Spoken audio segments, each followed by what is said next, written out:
Hello' everyone, যিহেতু আপোনালোকে মোৰ আগৰ ভিডিঅ'টোত বৰপেটাৰ এখন সত্ৰ দেখিবলৈ পালে, এতিয়া আমি আহকচোন আৰু কেইখনমান সত্ৰ চাওঁ।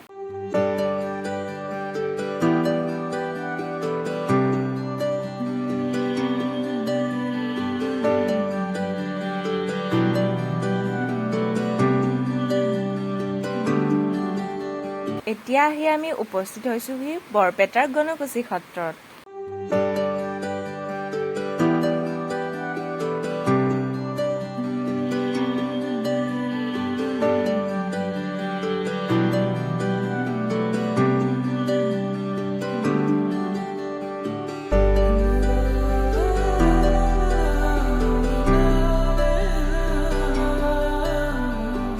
এই ফুলখিনি যে দেখিছে, এই ফুলখিনি হেনো মহাপুৰুষ মাধৱদেৱে নিজ হাতেৰে ৰুইছিলে। আৰু সৌৱা চাওকচোন, পুখুৰীটোৰ মাজত বিষ্ণু আৰু লক্ষ্মীৰ মূৰ্তি কিমান সুন্দৰকৈ নিৰ্মাণ কৰা আছে। ইয়াত ইমানখিনিকে চাই আমি এতিয়া ওলালো অন্য এখন সত্ৰ চাবলৈ।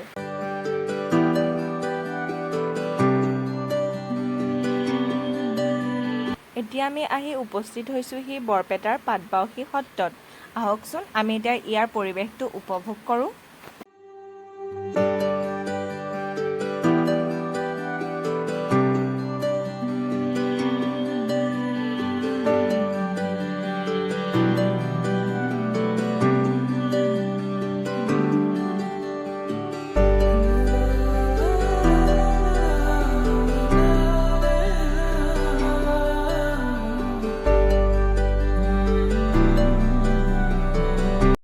এতিয়া আমি সত্ৰৰ ভিতৰলৈ সেৱা ল'বলৈ বুলি সোমাই আহিলোঁ। চাওকচোন ভিতৰত কিমান ধুনীয়া এটা সুন্দৰ পৰিৱেশ।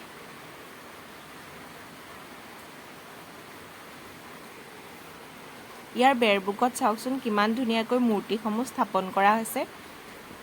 আৰু লগতে এয়া চাওকচোন গুৰু আসন কেনেকৈ স্থাপন কৰা আছে। সঁচাকৈ এটা চাবলগীয়া পৰিৱেশ। আৰু আমি আহি ইয়াত দেখিবলৈ পালোঁ, ইয়াত যে এই গছ জ্বলি আছে, এই গছো হেনো অক্ষয় বন্তি। এনেদৰে ইয়াত সকলোখিনি চাই সেৱা লৈ আমাৰ উভতনি যাত্ৰা আকৌ আৰম্ভ কৰিলোঁ।